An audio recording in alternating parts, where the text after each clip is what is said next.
Salvete omnes. Hi everybody. We'll start with this sentence, which is in present tense. Can you guess what it means? Poeta scribit. Poeta scribit. Poeta should be obvious, and if you recall words like scribe, scribble, script, you can probably figure out that scribit means write. But wait, there are only two words. Is this sentence complete? Yes, actually in Latin, there are no words corresponding to a or the. This has to be pulled from context. So, poeta scribit can mean the poet writes or a poet writes, depending on the sentence that came before it. Discipula studet. Discipula studet. Looking at the second word, can you guess the first? Who is it that studies? A disciplined disciple is a student, right? That's right. This means the student studies or a student studies. Notice that the C in discipula is a hard sound like a k. This is always the case for classical Latin. C's never make a s sound. Okay, now how would we say the student writes? Can you remember? Discipula scribit. Discipula scribit. And the poet studies? Poeta studet. Poeta studet. Now let's change it up a little. Ego studeo. Ego studeo. Do you see how we changed from studet to studeo? This is like the change from studies to study. So we know that the subject of this sentence is somehow different. Now, someone with a big ego is always thinking about themselves, so it's easy to remember that ego means I. This sentence means I study. Now for I write, we won't be able to guess the form following the pattern above, because it's ego scribo. Ego scribo. So we have so far poeta scribit, discipula scribit, poeta studet, discipula studet, ego scribo, ego studeo. Let's add another verb, discipula legit. Discipula legit. When something is legible, we are able to read it. But notice that, just like the C in discipula, the G in Latin is always a hard sound. Can you guess how to say, I read? Ego lego. Ego lego. The word you in Latin is tu, with a long vowel. You equals tu. Pretty easy to remember, right? And if it helps you, remember that thou begins with a T. And for our three verbs, we have tu scribis, tu studes, tu legis. Are you starting to see a pattern? Verbs conjugated with ego always end with a long o. When the subject is tu, the verb always ends with s. And for third person singular, the verb ends in t. The only difficult part is that the vowel sometimes changes before these endings, but there are only a few conjugation patterns, so it's not that bad. Let's add another verb. Ego dormio. Ego dormio. From this word come the English words dormant and dormitory. Can you guess the meaning? That's right, I sleep. And the student sleeps would be? Discipula dormit. The tu form is a little different from what we've seen. It has a long E vowel. Tu dormis. Tu dormis. Now, what do you think this sentence means? Agricola dormit. Agricola dormit. Look at the first four letters. This is a person that has something to do with agriculture, a farmer. And what does this mean? Agricola laborat. Agricola laborat. Chop off the at and we have labor or work. And I work would be? Ego laboro. Ego laboro. For the tu form, we have a change again, but you might be able to guess it from laborat. You work is tu laboras. Tu laboras. Now we have seen all the different verb patterns. Let's put them all together. Laboro, scribo, studio, dormio. Laboras, scribis, studes, dormis. Laborat, scribit, studet, dormit. Note the differences and similarities in the patterns. All verbs end in either o, s, or t. The vowel before o is dropped half of the time. The vowel before the s in the tu form is almost always long, just like the u in tu is long. What we think of as dictionary form for a verb, i.e. to work, is known as the infinitive form.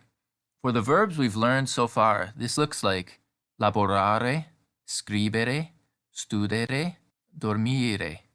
As you can see, the vowel before re in scribere is short, just like the tu form for this verb.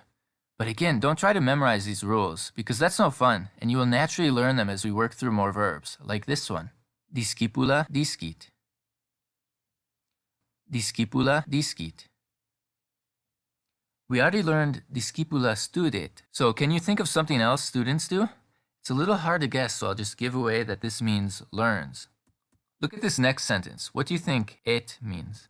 Discipula legit et discit. Discipula legit et discit. This word is used in the famous line from Shakespeare's play Julius Caesar when he says, Et tu, Brute?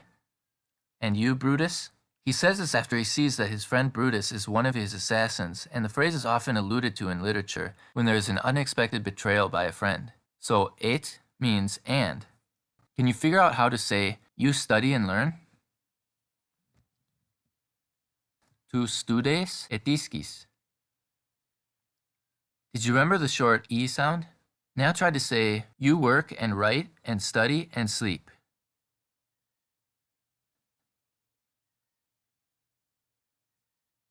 Tu laboras et scribis et studes et dormis. The next word doesn't have as easy of an association with an English word, but thinking of magistrate or maestro might help. A magistra is a teacher. And what does a teacher do? Magistra docet. Magistra docet. Teacher teaches. This verb has ties to indoctrinate and doctrine. Also, someone who is docile is teachable. And it's easy to remember if you know what a docent is. The infinitive is docere. So how do we say I teach and you teach in Latin? Ego doceo et tu doces.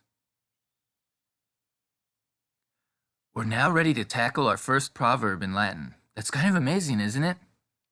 Qui docet, discit. Qui docet, discit. Look at the first word. The WH sound in English is a QU sound in Latin. So if you see a short word starting with QU, it most likely means who, what, where, when, or why. Since we know what docet and discit mean, can you guess the meaning of this sentence? It's actually not a question. It literally means who teaches learns, or more elegantly phrased, he who teaches learns. Don't worry if you don't remember everything from this lesson. We will be repeating everything along the way. Sometimes, in order to learn a foreign language, we have to learn a little more about our native language first, since we use many aspects of grammar intuitively, and since some languages use certain aspects of grammar in different ways than others. In English, word order can change the meaning of a sentence. For example, one of the following sentences is more surprising than the other. Dog bites man, man bites dog. This is because in English, the first noun is the subject, the doer of the verb, and the noun following the verb is the object, what the verb acts on. In this way, English is classified as an SVO language, subject-verb-object. But Latin does not have a fixed word order. The words have to change form in order to tell us what role each word is playing. This might seem strange at first, but we also do this for some words in English. Notice we don't say, I give he the book. We change he to him because it is the recipient, which is also called the indirect object. He is only used when it's the subject. So we have seen that nouns can have three different kinds of jobs in the sentence so far. I, the subject, him, the recipient, and the book, the object, or what the verb acts on. In English, word order tells us everything we need to know about the role each noun is playing. Look at the next sentence. The boy gives the dog the cat. Here, the cat is given to the dog. There's nothing special about each word. We could exchange any of them and the meaning would change. Because in English, the word order determines what role each noun plays in the sentence. In Latin, it is different. The nouns change form in order to indicate what role they play in the sentence, just like he and him. To see how this functions, let's say the previous sentence this way. He gives the cat to the dog. We can switch this around in several different ways, and now the meaning doesn't change. He gives to the dog the cat. To the dog, he gives the cat. All because of the word to. Latin nouns function just like this, but they change the end of the words. Let's go back to our first sentence. Dog bites man. In Latin, we essentially add an M to the end of the word serving as the object, and the subject doesn't change. It's the default or dictionary form of the noun. So we can imagine this sentence becoming, dog bites manum. And you see, we could arrange the words any way we want without changing the meaning. Manum dog bites. Bites manum dog. Dog manum bites. These would all mean the same thing, and each noun in the sentence would have a different ending depending on the role it is playing. This means that if we switch the M to dog, as in, man bites dogum, then the meaning switches to the more surprising sentence, man bites dog. Or, instead of he gives the cat to the dog, we can imagine this as, he gives catum doggo.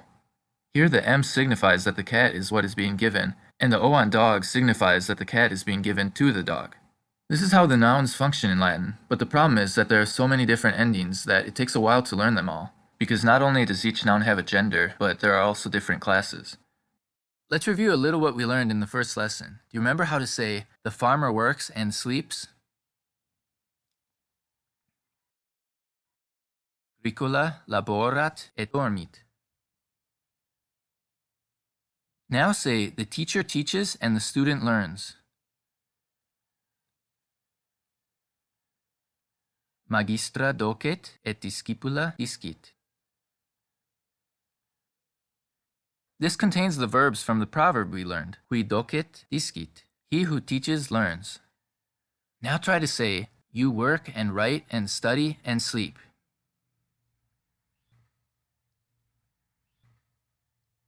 Tu laboras et scribis et studes et dormis.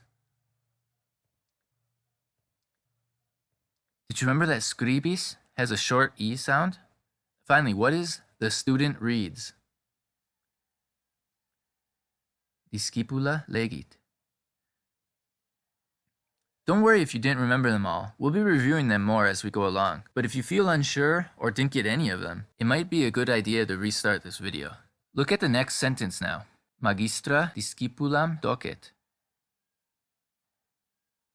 The teacher teaches the student. Do you see how discipula changed form? The subject and object of the verb have different forms so that we can tell them apart, as we saw in the interlude. The subject is the doer of the verb, and this is the dictionary or default form of the verb, which we saw in the first lesson. The object is the thing the verb is being done to, and in Latin we have to decline it in order to tell it apart from the subject. So if we want to switch the people and say the student teaches the teacher, we say discipula magistram docet. Did you also notice that the verb comes at the end of the sentence? This is where the verb customarily goes, but actually word order is pretty flexible in Latin. Since the subject and object have different forms, we know that discipula magistram docet, and magistram discipula docet, and discipula docet magistram have the exact same meaning. The only difference is the emphasis. The first and last positions of the sentence are the most important, so this is where the verb usually goes. Can you guess what the word epistula means? If you know what an epistle is, it should be easy. Following the last example, try to say now, the poet writes a letter. Poeta epistulam scribit. Since verbs conjugate differently for each subject, Latin can be a very economical language. We don't need to mention the subject if it's obvious. In fact, we shouldn't, unless we're trying to put emphasis on the subject. So these are complete sentences. Lego, laboro, dormio. I read, I work, I sleep. As well as Julius Caesar's famous saying, Veni vidi vici. I came, I saw, I conquered. However, this is in the past tense, which we won't cover for a while. And note the pronunciation, which is probably different from what you have heard. This is the restored classical pronunciation. If you have heard veni vidi vici, that's the ecclesiastical pronunciation. This second verb allows us to make much use of our new noun forms. In the infinitive, it is videre. Videre. What does this sentence look like it means? Poetam video. Poetam video. This verb has roots in the words visual and video. It has a few other meanings, but here it means to see. So can you interpret this sentence now? I see the poet. Do you see why it's not the poet sees? Because the M added to poeta signifies that it's the object and not the subject. And video is the conjugation for I see. How would we say the poet sees? Poeta videt. How about the student sees the letter? Discipula epistulam videt. Recalling that the infinitive is videre, how do we say you see the teacher? Magistram vides. And you read the letter? Epistulam legis. Look at the next sentence. Can you guess the meaning? A hint for the last word is that the words imbibe and beverage are derived from it. Agricola aquam bibit. That's right, this means the farmer drinks water. And how would you say you study the water? Aquam studes. So far, Latin is pretty easy, right? If you have a large vocabulary in English, you will be able to guess and quickly learn a lot of Latin words. It helps too if you know a Romance language like Spanish, French, Italian, or Portuguese. Let's ramp it up a little now. Discipulae magistra. Discipulae magistra. This means the student's teacher. The ending I, AE, is like apostrophe S in English. This is known as the genitive case, or the possessive case. But in Latin, we can also say magistra discipulae, because word order is flexible in Latin. These two phrases have the exact same meaning. Some scholars claim the second is more common, but this topic is controversial. So we can think of this either as the student's teacher, or the teacher of the student. Try to figure out this sentence now. Epistulam poetae lego. Epistulam poetae lego. I read the poet's letter, or I read the letter of the poet. Aquam agricolae bibis. Aquam agricolae bibis. You drink the farmer's water. Try this one now. Discipula epistulam magistrae scribit. Discipula epistulam magistrae scribit. Did you figure it out? The student writes the teacher's letter. This noun declension is kind of like an adjective. However, adjectives have a different form, as we will see now. Longam epistulam scribo. Longam epistulam scribo. I write a long letter. Easy, right? We just match the ending of the adjective with that of the noun. It's not always as simple as this though, as we'll see later. Can you guess what the next adjective means? A hint is the word magnify. Magistra magnam discipulam docet. Magistra magnam discipulam docet. Who is large in this sentence, the teacher or the student? That's right, the teacher teaches the large student. Now, who is large in this sentence? Magistra magna discipulam docet. This time it's the teacher. Word order is so flexible in Latin that adjectives can come before or after the noun, or even somewhere else in the sentence. However, outside of poetry, adjectives will usually come next to the noun they modify. But this is why declensions are so important in Latin.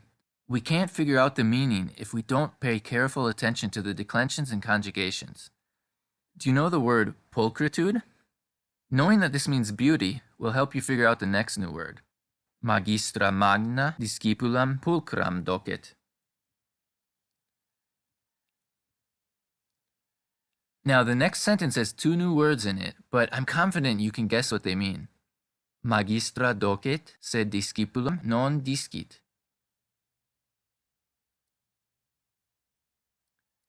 The teacher teaches, but the student doesn't learn.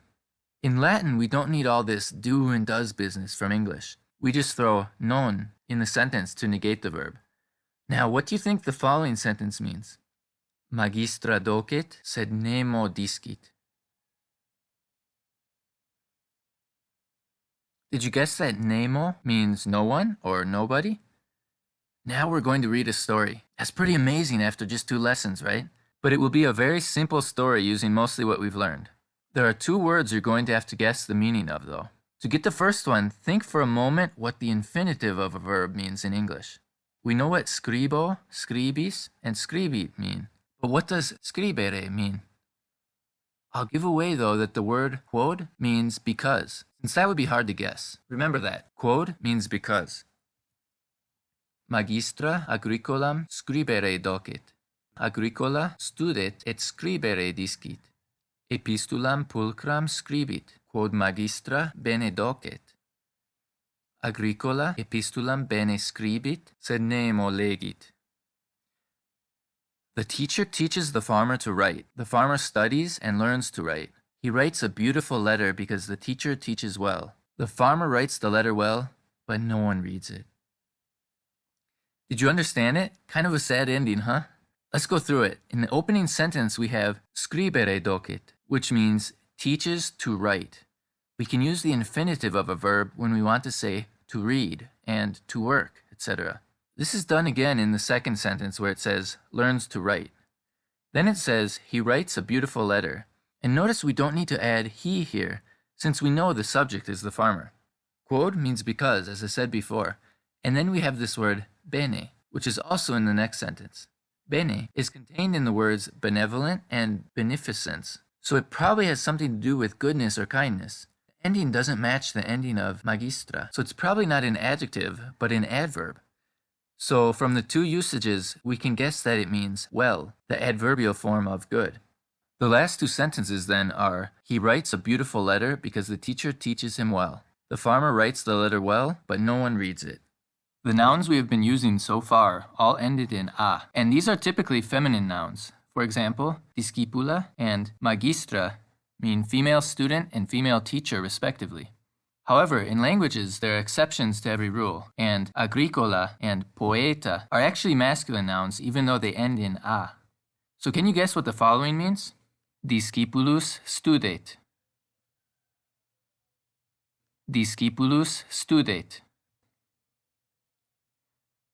That's right, the male student studies. Using what you know so far, try to guess how to say, I see the male student. Discipulum video. You remember how to say the farmer reads the poet's letter?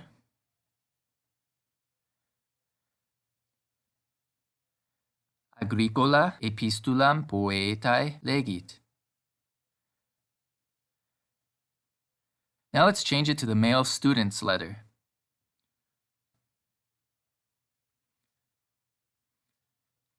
Agricola epistulam discipuli legit. The us changes to e. Another pair like discipula and discipulus is amica and amicus. And an amicable person is someone you would call a friend.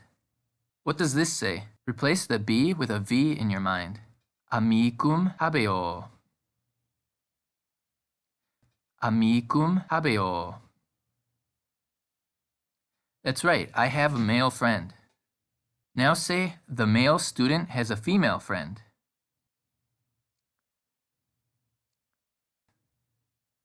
Discipulus amicam habet.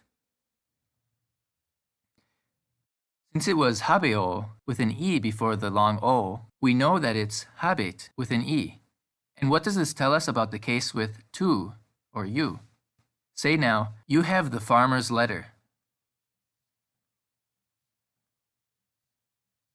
Epistulam agricolae habes. That's right, the E in habeo tells us it will be habes with a long E. If you like jargon, the nouns that end in a are called nouns of the first declension, and the nouns that we're learning now are called nouns of the second declension. There are 5 declensions, and there are also a few irregularities, like the following second declension noun. Poeta librum scribit. Poeta librum scribit. Can you guess what this sentence means? A library contains many books, right? This means the poet writes a book.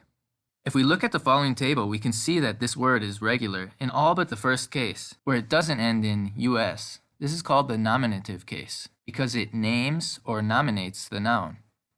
Amicus, amicum, amici. Liber, librum, libri. Another regular second declension noun is gladius. A hint to the meaning is that a gladiator uses this to fight with. Yes, a gladius is a sword. Say, the male student has a sword. Discipulus gladium habet. Just as an illustration, can you think of how to say the sword's male friend? Amicus gladii, or gladii amicus. Both are correct. Remember, only the US gets dropped, so it's gladii. And the more sensible male friend's sword would be amici gladius, or gladius amici. Now we're going to introduce our first irregular verb, the Latin word for to be. Agricola est poeta. The farmer is a poet. So is equals est in Latin. Pretty easy to remember, right? Note that both nouns are in the nominative case. The to be verb is like an equal sign. Agricola equals poeta. So both nouns are in the same case. Now, this is also often written agricola poeta est, because the verb usually comes last. When talking about our friends, we don't usually say the student is friend. We add the word my. When we want to add this word in Latin, though, it has to be declined, just like an adjective. So the female student is my friend would be discipula est amica mea. And the male student is my friend would be discipulus est amicus meus. Do you remember how to say beautiful? Try to say, the teacher is beautiful. Magistra est pulcra, or magistra pulcra est. Because est is like an equal sign, the adjective matches the noun. So when we have a male noun, pulcra will change form, but it declines like liber, not like amicus. Thus, the male student is beautiful is discipulus pulcher est. It's a little strange, but adjectives decline according to the gender of the noun, not necessarily the noun's ending. So, recalling that poeta refers to a male, how would we say the poet is beautiful? Poeta pulcher est. And the same would go for agricola. Do you remember the word for big? It declines just like amicus. Try to say, the farmer is big. Agricola magnus est.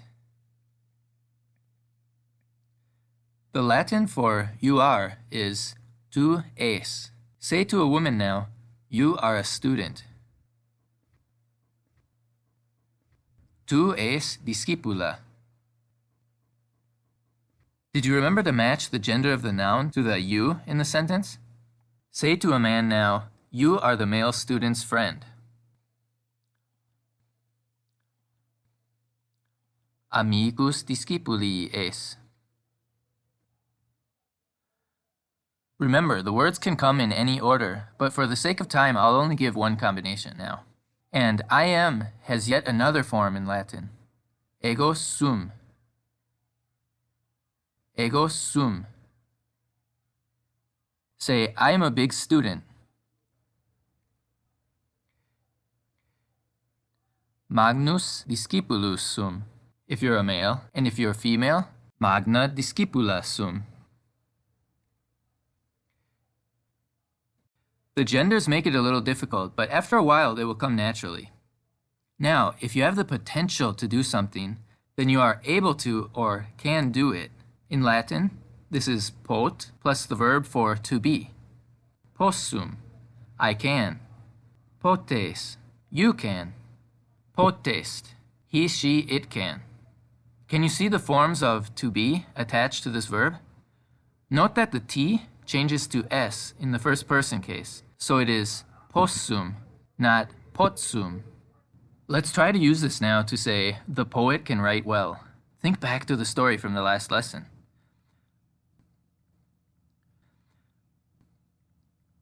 Poeta bene scribere potest. Do you remember how to say, but no one reads it? Sed nemo legit.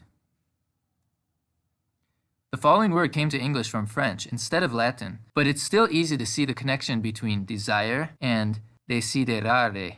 This word means desire, want, and to miss someone, among other things. What does this mean? Amicum desidero. Amicum desidero. I desire a friend. And for the next story, we will need the word for girl, which is puella. Puella. Leaving the word for he unstated, say, he desires the girl.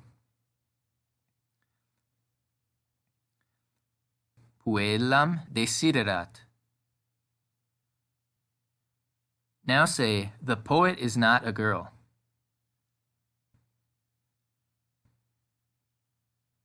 Poeta puella non est. And now try, you read the girl's letter. Epistulam puellae legis. Did you get the endings right? Now we're ready for this lesson's story. However, this story is a little longer and will be concluded in the next lesson. In this story, we'll also see a preview of what's to come in the following lesson, but you'll be able to guess the meaning of these words.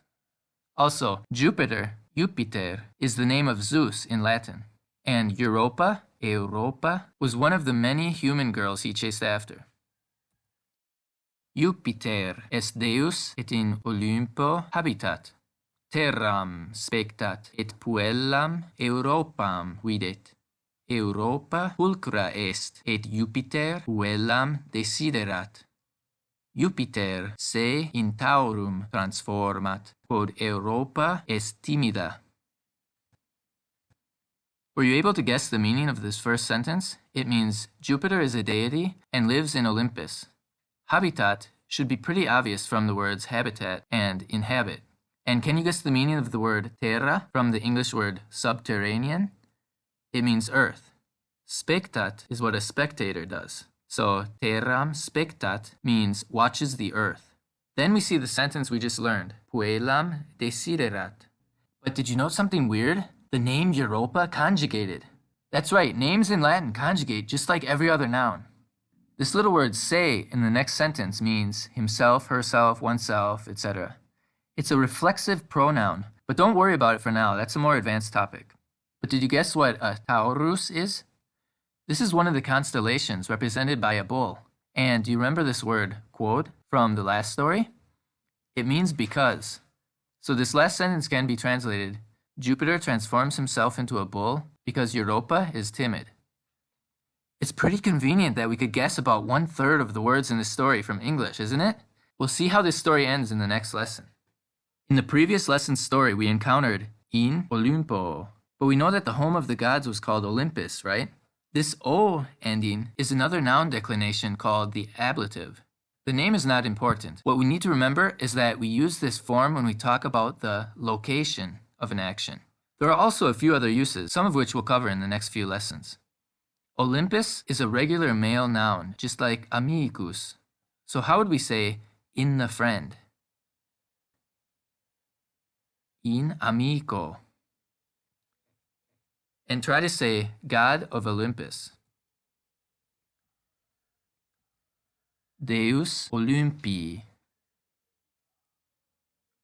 I'm sure you've heard this phrase, although probably with a different pronunciation. In vino veritas. In wine there is truth. Can you spot what's missing from this sentence?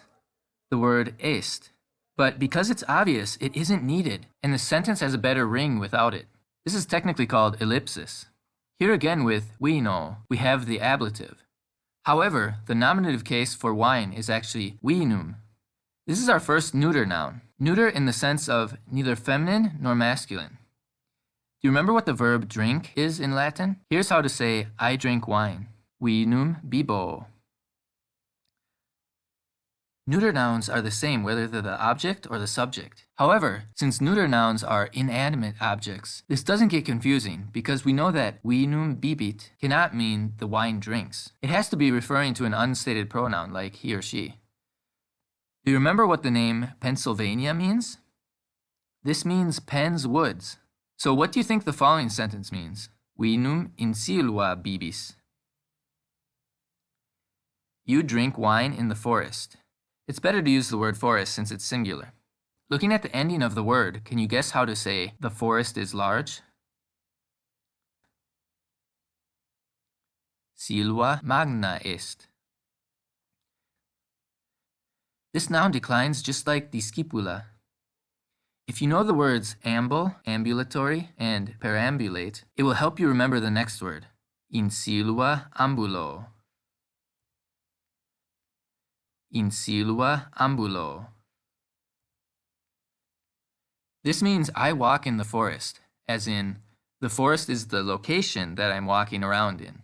If we change the declination of silva, we can change the meaning to that of entering, in silvam ambulo. I walk into the forest. Does it make sense? Here the forest is the objective or aim of the movement. So for that reason, we use the accusative form, which we use for the objects. Whereas with the ablative case, in silva, we are referring to the location of the movement. And we actually saw this form in the last lesson's story in the sentence, Jupiter se in taurum transformat. We can see now why this means transforms into a bull and not inside a bull or something like that, because it's the objective of his transformation. In the last story, we also saw the word meaning to live or reside in some place. Id est, to inhabit. Can you remember how to say, God lives in Olympus? Deus in Olympo habitat. And now, if you know that the verb is ambulare, you can say, the god walks into Olympus. But try to make it a female god this time.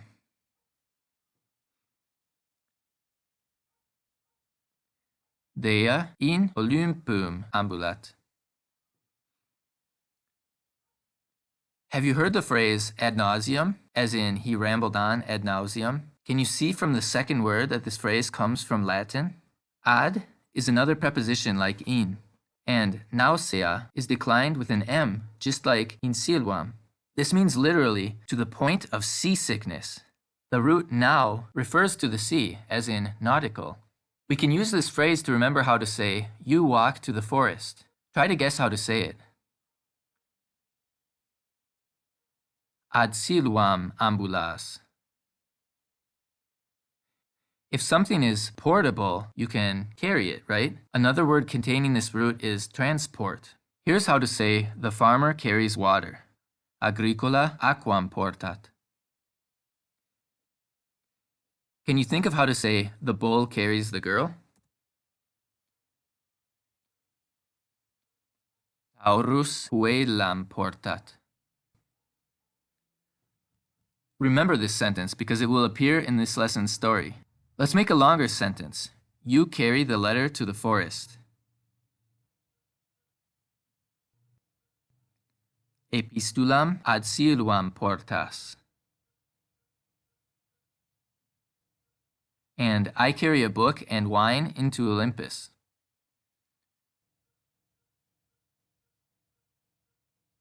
Librum et vinum in Olympum porto. Let's pause to review the noun declensions we've covered so far. Puella, puellam, puellae, puella. Gladius, gladium, gladii, gladio. Liber, librum, libri, libro. Vinum, vinum, vini, vino. The first column are nouns of the first declension, and they are all feminine nouns except for a few like agricola and poeta. The other three columns are all second declension nouns, the first being the regular declension for masculine nouns, and the last being the regular declension for neuter nouns. Note though that the declensions are thankfully all the same in these columns, except in the nominative case. And the first declension nouns are not that different from them. All the nouns end in an M in the second row. In the third row, we have the sounds I and E, which sound a little similar. And in the last row, we have long vowels. It's important to really build a strong foundation with these cases so that we don't get bogged down with the rest of the declinations, because there are still 3 more declinations and also plurals. If you're feeling uncertain, it might be good to review the previous lessons. Otherwise, let's break into some plural forms now. In the next sentence, there's a new word and a new verb form. Discipulus et discipula in schola student. Because we are talking about 2 students, the verb changed from studate to student. It's that easy. We just add an N. And you guessed what schola means, right? And you know what declension it is? Say, I walk to school. Ad scholam ambulo. Let's go back to our students now. Discipulae in schola student.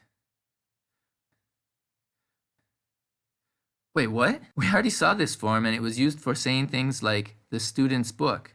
Well, it's also the plural form. And oddly, the plural form in English adds an S, and the genitive form, as in the student's book, adds an apostrophe S. So we can use this fact to help us remember that these 2 forms are the same. An S sound becomes an I sound in the first declension. Can you think of how to say the farmer's work? Agricolae laborant. Now try to say the female students see the poet's letter.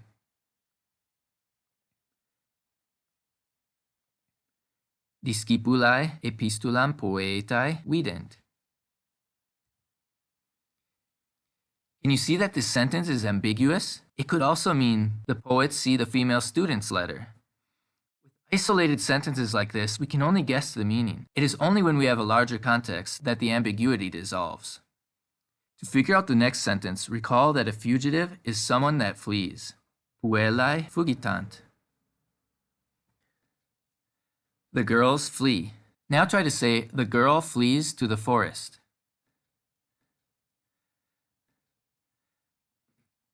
Puella ad siluam fugitat.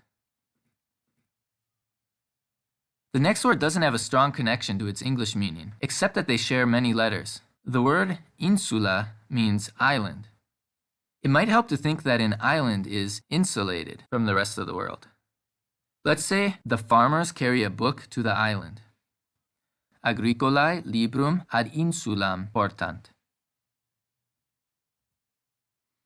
And before we finish the story from the last lesson, let's review one of the words we encountered, since it will also be in today's story. Do you remember how to say watches the earth or looks at the earth? The two words had connections to spectator and subterranean. Terram spectat. How would we say, I don't look at the letter? Epistulam non specto. There's just one more word we need to know for this lesson's story. Nunc, which means now. And as a reminder, in the story, Jupiter was trying to woo Europa and changed himself into a bull.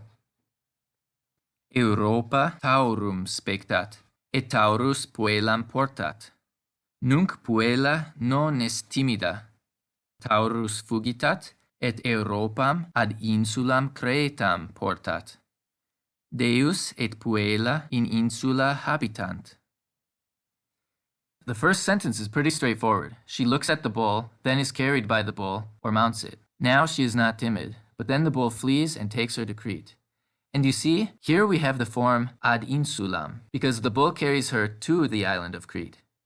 Then in the next sentence we have in insula with the ablative, because the island is the location where they are living. And the story ends with a plural verb, which we'll be dealing with more in the next lesson. The last lesson covered a lot of new material, so let's review a little. Do you remember what the following phrase means? Discipuli et discipulae in schola student.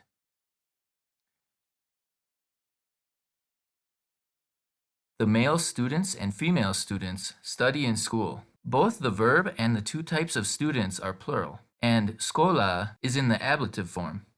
Now try to say the farmers walk.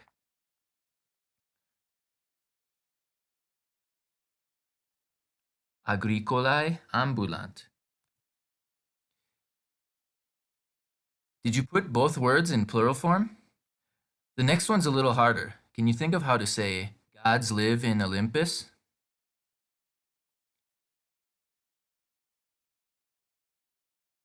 Dei in Olympo habitant. When the group is all men or mixed, we use the masculine plural form. But for example, if we're talking about a group that is all female, as in the female friends flee, we would say amicae fugitant. Can you remember the Latin word for to read? It conjugated a little bit differently than the other verbs. It was ego lego, and then tu legis, followed by legit. For the plural, we can't just add an n. We have to switch the vowel to u.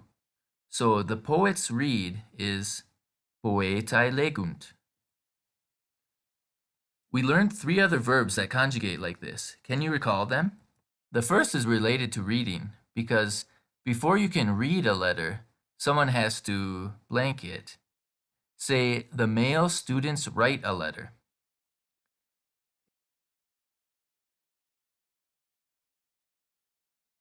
Discipuli epistulam scribunt. Try to remember that for reading and writing, we have it and unt. And the second was in the proverb we learned. He who teaches, say, the female students learn. Discipulae discunt. So of the verbs we've learned so far, the ones that are connected to studying, we have to study a little more. Reading, writing, learning. And the final verb is the other thing students often do, drink. Say, the girls drink. Puellae bibunt. We is also a plural form and also gets its own conjugation. But it's really easy to remember because we walk is ambulamus. Do you see the connection? We, us. Ambulamus. Verbs conjugated in we form always end in mus. Say now, we walk into the forest. in siluam ambulamus. The Latin word for we is nos. Notice that we have tu ambulas and nos ambulamus. The vowel before s and mus is the same. Do you remember how to say you drink? Tu bibis. Say now, we drink in the forest, and this time use the word for we.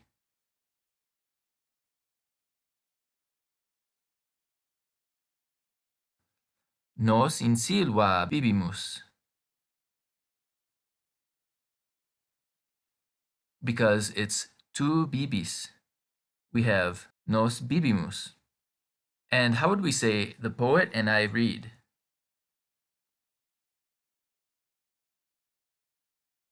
Poeta et ego legimus.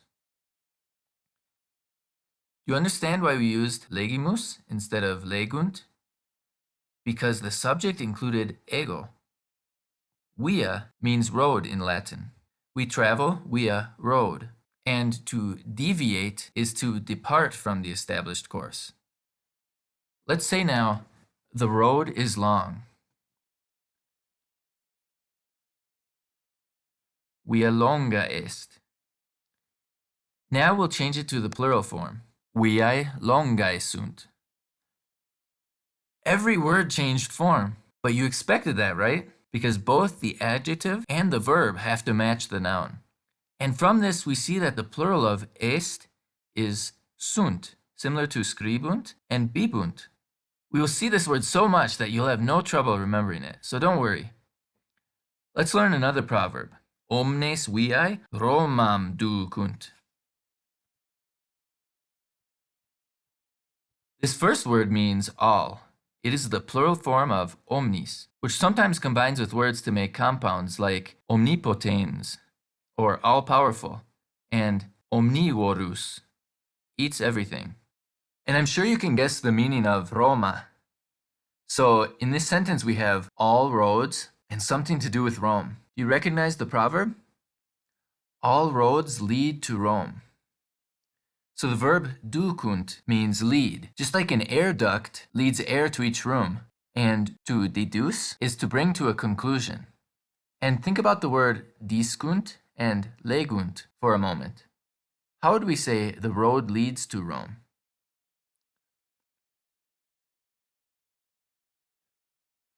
Via Romam ducit, because it's discit and legit. Nota bene. Notice that we used Romam by itself. Certain places don't require a preposition, and Rome is one of them, but we conjugate it in the accusative form because it's the object or aim of the verb. It's a little similar to how we say, I'm going to school, instead of I'm going to the school, like we would say, I'm going to the park. Okay, the next sentence is a gimme. Roma in Italia est. Rome is in Italy. Hopefully you knew that. But with Italy, we used in plus the ablative, just like in Silva. Using this, say Italy is in Europe. Italia in Europa est. Now comes the crazy part. Romae habito. I live in Rome. This is neither the possessive form nor the plural form. There is yet another form that shares the same I ending. This is called the locative case, because it tells where something is located. Most nouns don't have this case. You need to be aware of it so that you don't get confused, as there is yet another case that shares the same I ending. This more common case is known as the dative case, and it indicates the indirect object of the verb, or the recipient of the verb. If you remember from the grammar interlude, this was the dogo case, meaning to the dog.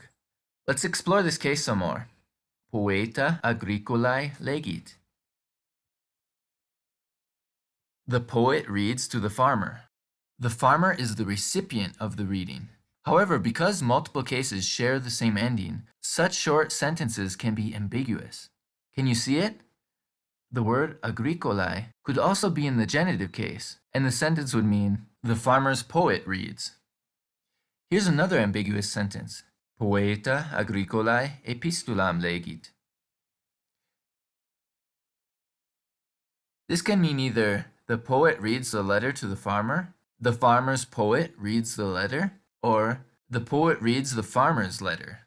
The fact that some of the cases are the same can get a little annoying, but usually the context makes the meaning clear. Nevertheless, this is probably the hardest part about reading Latin. A better verb for demonstrating the dative is the word to give. This verb is dare in Latin, and is a little bit irregular, as we can see by the fact that the infinitive is dare and not dare. Let's try this verb with the dative declension for a male noun. Discipula, discipulo gladium dat. The female student gives a sword to the male student. Dropping us and adding o gives the dative form for masculine nouns. Can you remember what declension this is the same as? It matches the ablative form, so this too can be ambiguous. We really have to have context when deciphering Latin, because so many of the forms match. Can you figure out this sentence? Magistro tunicam das. You give the male teacher a tunic. We have to pay attention to conjugation and declension in this sentence, since the verb das indicates that the subject is an unstated tu and not the first word in the sentence. And do you remember that we learned magistra before? That was the feminine form of the word. Magister indicates a male teacher and declines just like liber, so it is magister in the nominative form, but all other declensions drop the e. So we have magistrum, magistri, magistro. Nota bene, the conjugation for you give is das, with a short vowel, just like dare. In the present tense, this verb always has a short vowel, which is what makes it slightly irregular. Using this fact, try to say, we give the girl water, and use the word for we.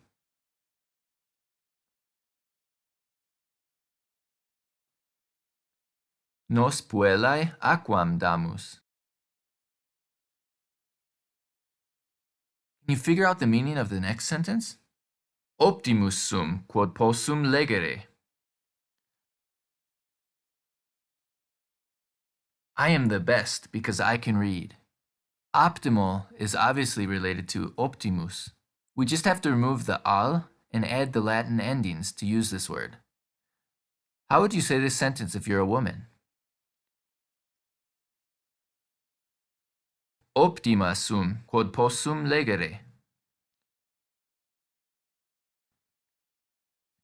Two more words will be briefly introduced for this lesson's story, and used more in later lessons. Amicum volo. I want a friend. This verb doesn't have a direct English connection, but perhaps saying volunteer, volunteer, will help you remember it, because you volunteer for things you want to do. Another example is nunc scribere volo. Now I want to read. And the other word we need is in this sentence. Hic laboro. I work here. Also, the various forms of the verb to be can also mean there is, there are, etc. For example, hic sunt libri. There are books here. Or the much cooler, hic sunt dracones. Here be dragons. There are a few other new words in this lesson's story, but they resemble their English counterparts so closely that I'm sure you can understand them. Let's go! Roma optima est. Viae Romanae directae sunt, et aqua clara est. Hic tunicae pulchrae sunt, et arma splendida sunt. Volo hic habitare. The first sentence is easy to understand. In the second, we have Viae Romanae directae sunt. Viae is the plural form of via, and Romanae is the genitive form. So this means Rome's streets, or streets of Rome. And directa obviously means direct, or in this case, straight. So we have the streets of Rome are straight. And did you guess what clara means? The sentence is talking about good qualities of Rome and says the water is clear. Clara is clear. Then we have the new words arma splendida. The second is obvious, and you can probably guess that the first means arms, as in weapons. So we have the arms are splendid. And in the final sentence, we have the two words we just learned. Nota bene. The two verbs are placed first and last to place emphasis on them, like saying, I want to live here. In order to review, let's first learn a simple question. Quid facis? Based on what we've learned, we can already guess two things about this question. The first is that quid is a WH question word, just like qui, which we saw in the first proverb. And the second word looks like a verb conjugated for to. The key word to help you understand this verb is factory, because it means do or make. And if you haven't guessed it, this question is, what do you do? Or what are you doing? Latin doesn't distinguish between these two forms because there is no ing conjugation in Latin. Can you guess how to ask, what is the male student doing?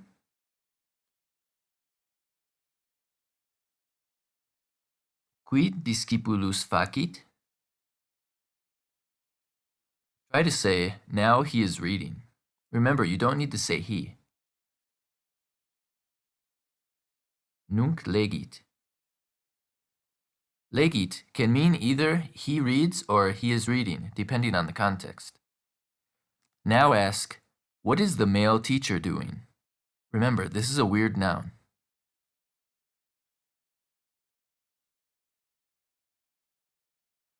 Quid magister facit? Answer, he is teaching.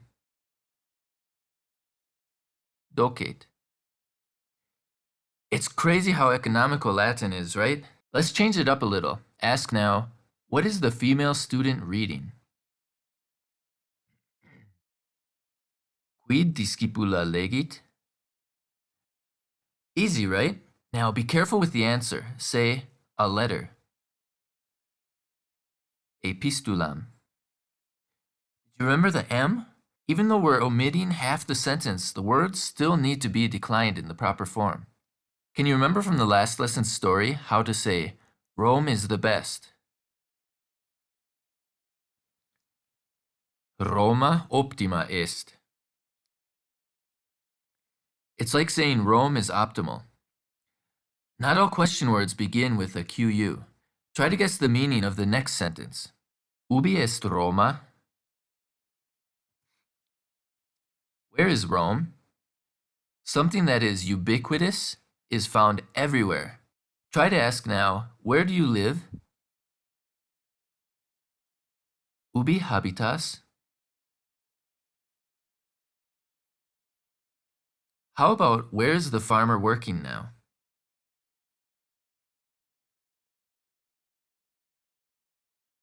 Ubi agricola nunc laborat?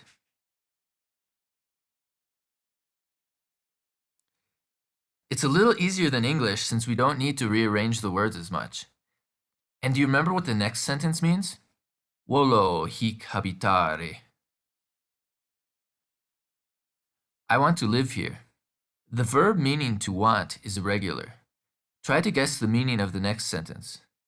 Ubi habitare vis? Where do you want to live?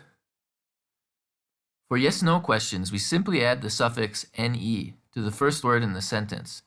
For example, studesne, dormisne. Are you studying? Are you sleeping? Try to ask, are the students drinking water?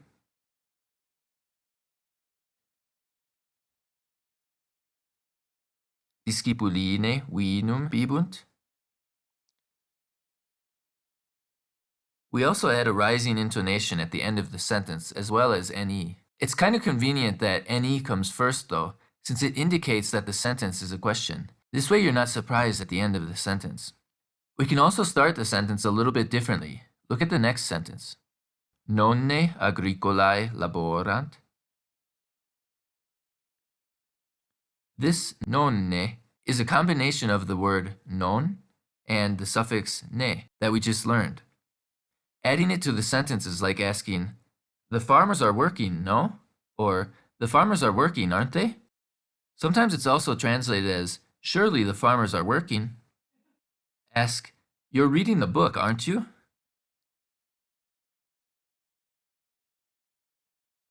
Non ne librum legis? One way to say yes in Latin is ita est. Ita means so. So this literally means it is so. Kind of cool, huh? In the next sentence, I'm sure you can figure out the new word from context. Ita est dicit agricola. Yes, says the farmer. The words diction and dictate are derived from this word. We will start seeing this now in the stories when there is quoted speech. Let's review giving and the dative case now by introducing a new declension. Militi aquam do. I give the soldier water, or I give water to the soldier. You can see the connection to military, right? It's not so clear though in the nominative case. For example, miles agricolae gladium dat. The soldier gives the farmer a sword. This word is our first third declension noun. Beyond the first declension, the declensions become more annoying because the nouns are more irregular and there is overlap among the endings. For example, when we say to the soldier, we use the form militi. Can you remember what discipuli means? Adding e to second declension nouns, like discipulus, is like adding an s or an apostrophe s. So it signifies the plural or the possessive, as in students or students with an apostrophe s. And how do we say to the male student? Discipulo. So for the dative case, we have agricolae, discipulo, militi. Another third declension noun is felis. Do you recognize this word? The word felis is where we get the term feline. Remember this word for the story. Now say, I give the book to my friend. My is understood.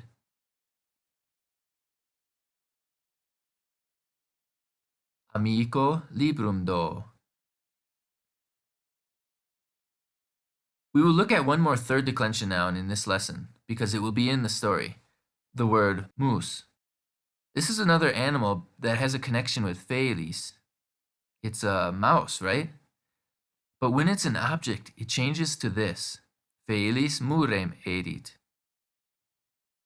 The cat eats the mouse. But don't worry, they'll be friends in the story. Let's try to say, we eat and drink. Nos bibimus et edimus. We're ready now for this lesson's story. However, there's one word you might not be able to guess. The word deinde means then or after that. It's used often in stories for narrating sequential events, so we're going to be seeing it more now in the stories. Felis ad silvam ambulat, quod amicum desiderat. Nonne hic sunt amici, dicit, et in silvam ambulat.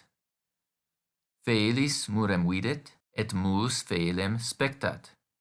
Dende mus fugat. Sed felis celle est, et murem consequitur. Did you guess the last word? It has many meanings, but here it means chase. We can remember it by thinking consequences chase our actions, or follow them closely.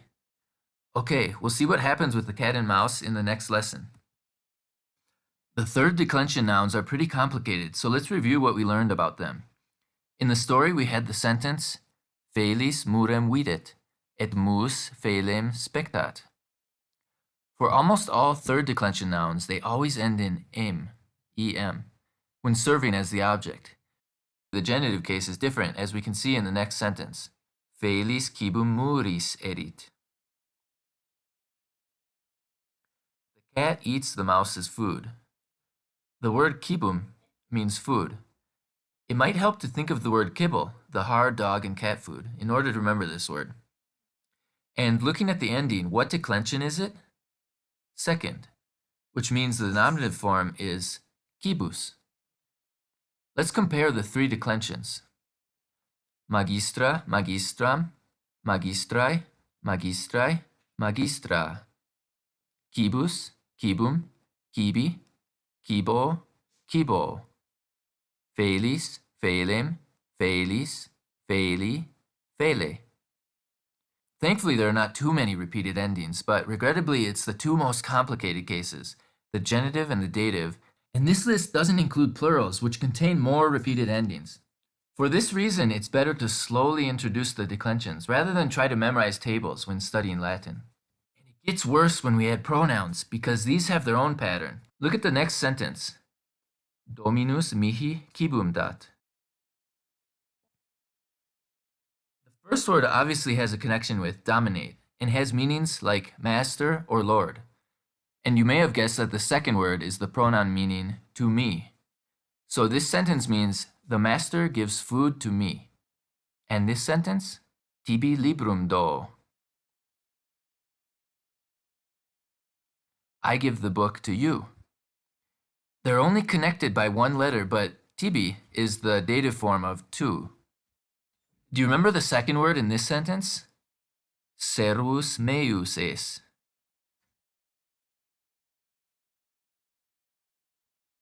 From the word servus, we derive the word servant, but in Latin it can also have the meaning of slave. So this sentence means, you are my slave. Kind of scary. And there's also a poem by William Butler Yeats titled Ego Dominus Tuus. I am your lord, or I am your master. And what's another way we could say this? Dominus tuus sum. Try to say now, I am not your slave.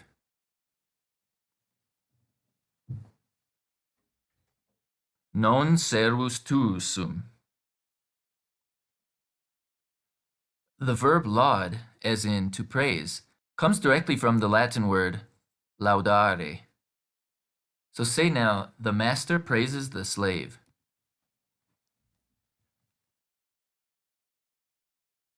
Dominus servum laudat. The word rarely is raro. Say now, with all male forms, the teachers rarely praise the student.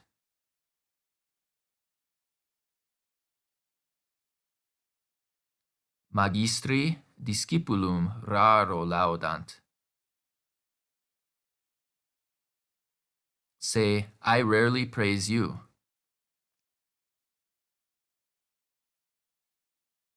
Tibi raro laudo.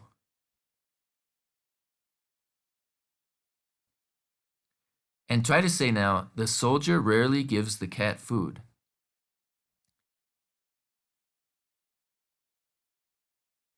Miles feli raro quibum dat. To understand the next sentence, recall that when you are enamored, you are in love. Linguam Latinam amo. I love the Latin language, or just Latin. And you understand lingua, right? We use this word in bilingual and lingua franca. Let's make it plural now. Poeta linguas amat. The poet loves languages. Pretty convenient that the plural involves an S, right? Note also that the A became long because the nominative case is just lingua. Recall that in the story we had mus felem spectat. And try to guess now how to ask, do you love cats?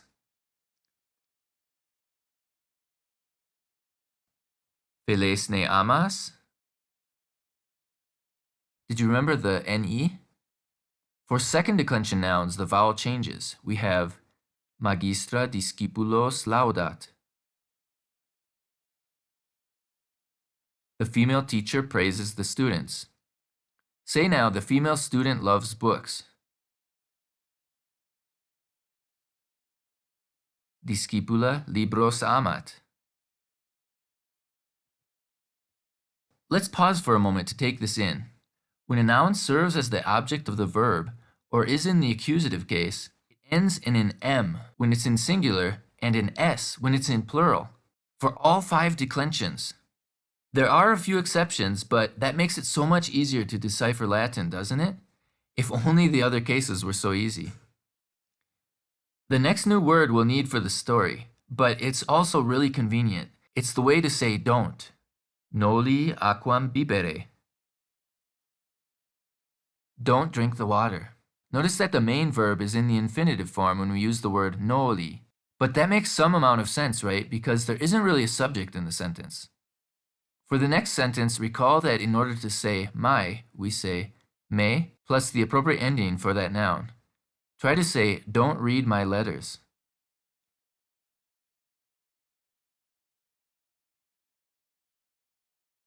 Noli epistulas meas legere. But remember that the adjective declines according to the gender of the noun, so they don't always match. For example, cat is feminine in Latin, so we have omnes feles meas amant. Everyone loves my cats. Another word that will be in the story is at the end of this sentence. Noli cibum meum edere mus clamat.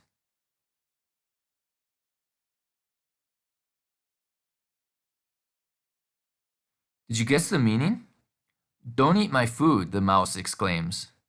It's like making a clamor with your voice, so it can mean exclaim, scream, cry out, etc.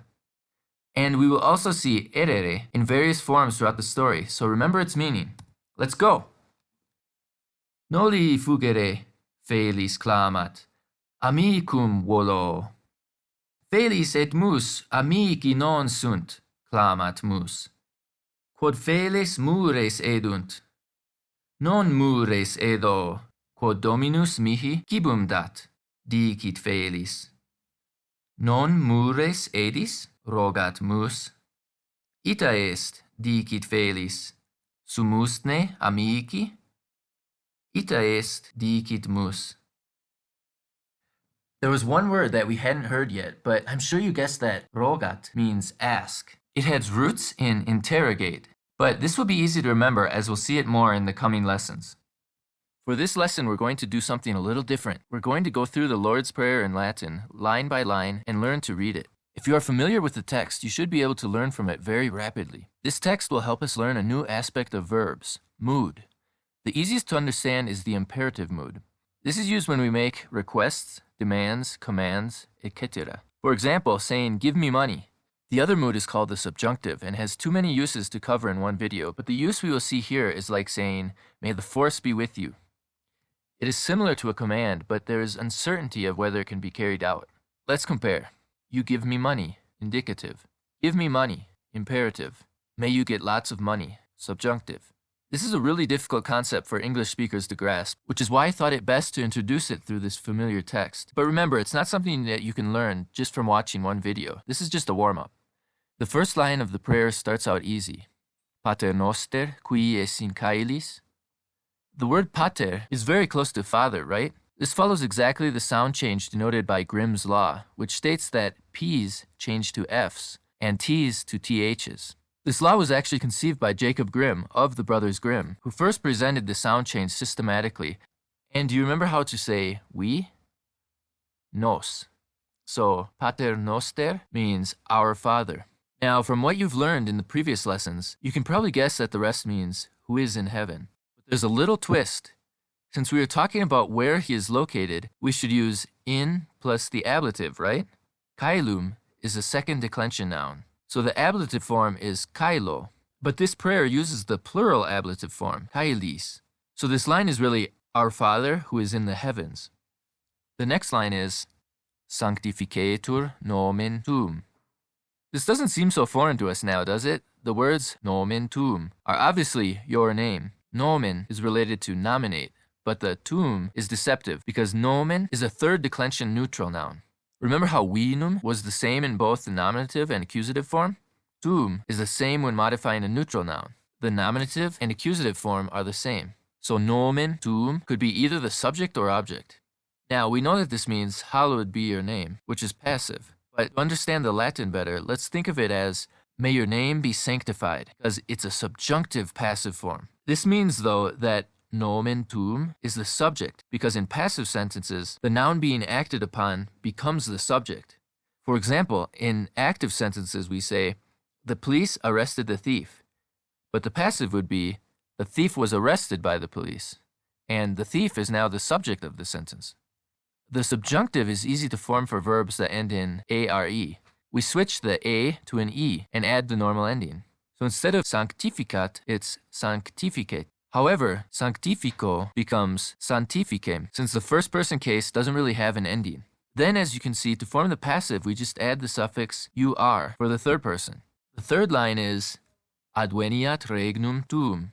We know that verbs in the indicative mood can only end in at, et, or it. So this must be another subjunctive form. This verb is advenire. So the rule for this case is we switch the e to an ia and add the normal ending. The English word advent is derived from this, so advenire means to arrive. And the second word, regnum, gives us regency, regicide, and reign in English, and means kingdom. So this line means, may your kingdom arrive. We continue with fiat voluntas tua. We know that volo means I want, and if you recall, the way to remember this was that we volunteer for the things we want to do.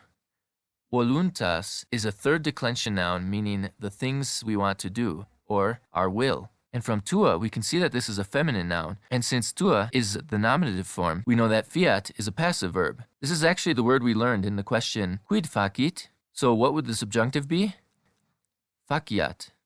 Sadly, though, this verb is irregular in the passive form. So instead of faciatur, it becomes fiat. And what did quid facit mean? What are you doing? So this line means, may your will be done. It has both the subjunctive and the passive form. Okay, we made it through the hardest part. The next line is easy. Sicut in caelo et in terra. The only new word here is sicut, which means just like or as. And notice that now the word for heaven is singular. Panem nostrum quotidianum da nobis hodie. Here's our first imperative form. In the lessons we used dat, das, and do, but here we see just da. The imperative is really easy. Just subtract the re from the infinitive and you've got it. So already we can say da, give, scribe, write, lege, read. In the line above, in front of da, we see three words ending in m. So we know these things are what is being demanded. Panis is bread, another third declension noun. It might help to remember this by thinking the bread is in the pantry, and nostrum is obviously the accusative form of noster. Next word we actually also have in English, quotidian, which means daily. It's like the quota of a day. So this first part means give our daily bread. Then we have nobis, and since this starts with no, you can probably guess that it has something to do with we. This is the dative pronoun, so it means to us. Remember, we use the dative case to indicate who is the recipient of the giving. And hodie is a combination of hoc plus die, or this day. Et dimitte nobis debita nostra. Dimitte means dismiss. It's as if someone who just had a Novocaine injection is trying to say the word. And debita is also exactly what it sounds like, debts. These two words, of course, have other meanings, and here they're being used figuratively. As you would expect now, nostra is also just another form of noster. It's the plural neutral. So this phrase means, cast away from us our offenses. There are a lot of similar words in the next sentence. Sicut et nos dimittimus debitoribus nostris. Here's the word sicut again, which means just like or as, and now the word for dismiss is conjugated for we.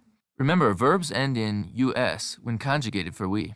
Now, debita has changed to debitoribus. This is the dative plural form of debitor, which means debtor, just as you'd guess. And as you certainly also guessed, nostris is the dative plural form of noster. So this line means, just as we cast away from our offenders. The object is left unstated since it is the same as the previous line. The next line is very close to English. Et ne nos inducas in tentationem. The word ne usually indicates that a subjunctive verb is coming. It negates the verb just like non, but with a subjunctive verb it has a meaning more like that you not. Inducas is the subjunctive form of inducere. Note that the vowel changed to a long a. It's similar to meaning to induct, meaning lead into or introduce. And note that tentationem is the accusative form, not ablative, so it means into temptation. Altogether then, this means, and lead us not into temptation. The final line is also very close to English. Sed libera nos a malo. Another imperative form. Liberare obviously means liberate or free, and the root mal is in many English words like malevolent, malicious, etc., meaning evil. So we end with, but liberate us from evil. And here's the full text. Pater noster, qui es in caelis, sanctificetur nomen tuum, adveniat regnum tuum, fiat voluntas tua, sicut in caelo et in terra. Panem nostrum quotidianum da nobis hodie, et dimitte nobis debita nostra, sicut et nos dimittimus debitoribus nostris. Et ne nos inducas in tentationem, sed libera nos a malo.